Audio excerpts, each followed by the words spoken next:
Eu vou falar um pouco sobre o humanismo. O humanismo foi um movimento literário de transição entre a Idade Média e o Renascimento. E muitos estudiosos nem o consideram como um movimento literário, porque eles não tinham uma característica própria. Eles carregavam traços tanto do trovadorismo quanto do renascentismo. E por causa disso, muitos estudiosos acham que não pode ser considerado um movimento literário.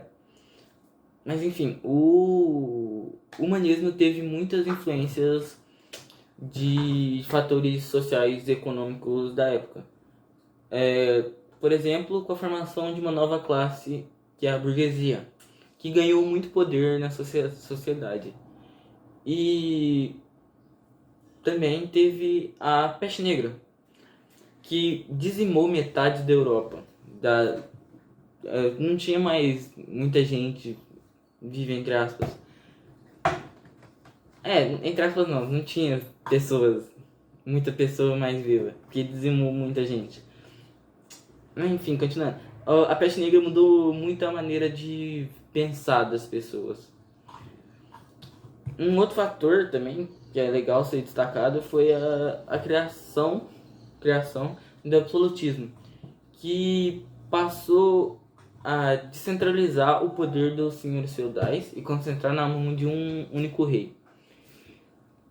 Que mudou muita coisa, mudou a situação política da época.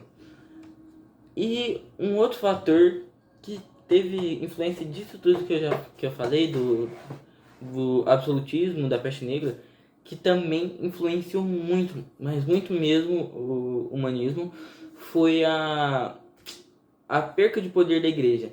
Que muita gente, até mesmo os próprios seguidores da igreja, passou a criticá-la. Mas tudo isso teve influência no humanismo e como ele veio a se construir.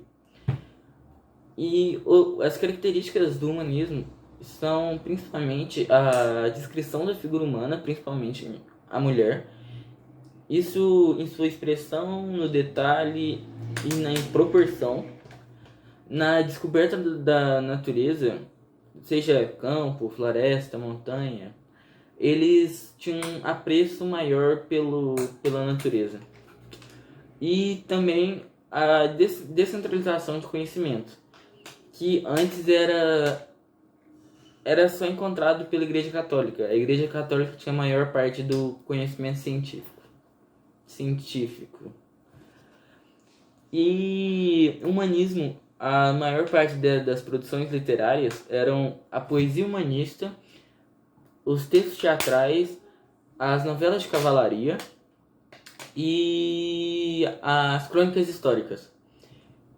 Que, principalmente, hoje em dia, os textos teatrais, até hoje, contêm traços do humanismo, mas a poesia foi o que mais me chamou a atenção.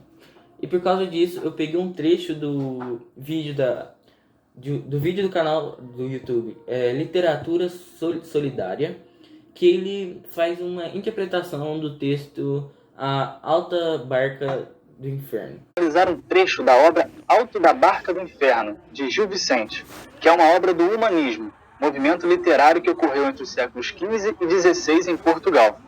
As obras que têm seu nome alto, como Alto da Barca do Inferno, buscam satirizar as pessoas e seus comportamentos, tendo sempre uma preocupação moralizante. No Alto da Barca do Inferno, os diálogos se passam em um porto, onde há duas barcas.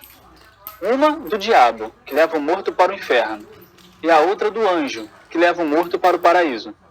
A decisão de para onde vai cada um dos mortos é tomada de acordo com os atos em vida de cada um deles. Vendo chegar ao porto um frade acompanhado de uma mulher, o diabo pergunta ao frade: essa dama, é ela vossa? O frade então responde: por minha, eu a tenho, e sempre a tive como minha. E o diabo diz: fizeste bem que é formosa, mas não vos punham lagrossa no vosso convento santo?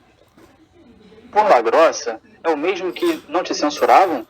O que o diabo quer saber é se no convento do frade ele era autorizado a ter uma mulher. E o frade então responde: e eles fazem outro tanto, querendo dizer que no convento cada um tem uma mulher. O diabo, sabendo que um frade ter uma mulher não é aceito por Deus, diz: que coisa tão preciosa! Entrai, frade reverendo. E o frade pergunta: e para onde levais a gente? E o diabo responde: para aquele fogo ardente que não temestes vivendo. Juro a Deus que não te entendo. E este hábito de nada vale? Contestou o frade. Este hábito ao qual o frade se refere são as vestes religiosas, o que para ele deveria ser o mesmo que servir a Deus. E o diabo então afirma: gentil frade mundanal, a Beelzebub vos encomendo. A palavra mundanal é para dizer que o frade só vivia em nome de prazeres do mundo, como ter uma mulher. É por ter preferido os prazeres do mundo e não ter se dedicado a Deus como deveria, ele, o frade, vai passar a eternidade com o Beelzebub, que é o diabo. A partir desse pequeno trecho, podemos apontar que nessa obra houve uma preocupação em identificar o erro moral do frade, que era o de buscar os prazeres da vida que contrariavam a vontade de Deus. Junto, também há uma crítica social, ao indicar que nos conventos, de um modo geral, os frades viviam desfrutando do prazer sexual, algo condenado por Deus. Por último, ainda é interessante perceber que mesmo que o hedonismo, prazer pessoal, fosse defendido durante o humanismo, a presença religiosa nas obras literárias ainda era muito forte. Então foi isso. Esse é meu trabalho sobre escolas literárias, mais especificamente o humanismo. Tchau.